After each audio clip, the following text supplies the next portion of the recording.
ഈ പാട്ട് എന്താ പറയാ, നമുക്ക് സ്ട്രെസ് അങ്ങനത്തെ കാര്യങ്ങളൊക്കെ വരുമ്പം ഏത് പാട്ട് കേൾക്കാനാണ് കൂടുതൽ ഇഷ്ടം എന്ന് പറഞ്ഞാൽ, ഒരു മെലഡി ആണോ അല്ലെങ്കിൽ ഗസൽസ് ആണോ? ആം, സത്യം പറയുകയാണെങ്കിൽ ഉം.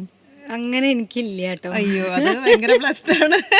അല്ല ഞാൻ അങ്ങനെ അങ്ങനെ അല്ല എല്ലാരും ടെൻഷൻ കുറെ അടിക്കാറില്ല. പേര് അല്ല ടെൻഷൻ അടിക്കാറില്ല എന്ന് പറഞ്ഞാൽ അല്ല, നമുക്കൊരു എല്ലാവർക്കും മൂഡ് ടെൻഷൻ ഓഫ് ഉണ്ടാവും. ആയിട്ടിരിക്കുന്ന സമയത്തുണ്ടല്ലോ, മൂഡ് ഓഫ് ആയിട്ടിരിക്കുമ്പോൾ നമുക്ക് ഇന്ന പാട്ട് കേൾക്കണം, അങ്ങനെ ഉണ്ടല്ലോ. ഞാൻ സത്യം പറഞ്ഞ കോമഡി ഷോസ് കാണും. ഞാൻ ഹാപ്പി ആവാൻ ഞാൻ ചെയ്യണ കാര്യം അതാണ്. അപ്പൊ നമ്മള് ഇപ്പൊ വെറുതെ പറയാൻ വേണ്ടി പലതും പറയാം.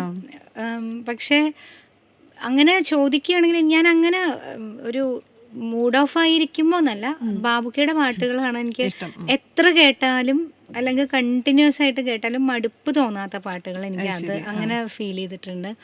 അല്ലാത്ത ചില പാട്ടുകൾ ചില സമയത്ത് കേൾക്കണം തോന്നുമ്പോൾ നമ്മൾ സെർച്ച് ചെയ്ത് അങ്ങനെ കേൾക്കണതാണ്. അതല്ലാതെ മൂഡ് ഓഫ് ആവുമ്പോൾ ഞാൻ എന്നെ ഹാപ്പി ആക്കാൻ ചെയ്യണത് കോമഡി കോമഡി വീഡിയോസ് കാണും സത്യത്തിൽ. അല്ല, അത് നല്ല, നമുക്ക് ഭയങ്കര പെട്ടെന്നൊരു ഉന്മേഷം ചിലപ്പോ കിട്ടും. ചളി കോമഡി ഒക്കെ ആയിരിക്കും, പക്ഷെ അത് കാണുമ്പോൾ പെട്ടെന്ന് മൈൻഡ് ഡിസ്ട്രാക്റ്റഡ് അത് ശരി, ശരി. അങ്ങനെയാണ് സാധാരണ എനിക്ക് എനിക്ക് ഫീൽ തോന്നുന്നു പാട്ട് പാടുന്ന ആൾക്കാർ, എന്റെ വിചാരം നല്ല നല്ല വേറെ പാട്ടുകള് മെലഡി ഒക്കെ പോകുമ്പോൾ കുറച്ചും കൂടെ ഒന്ന് ഉണ്ടാവും കേട്ടോ. അതിപ്പോ ഓരോരുത്തരുടെ ഒരു അതെ, അതെ.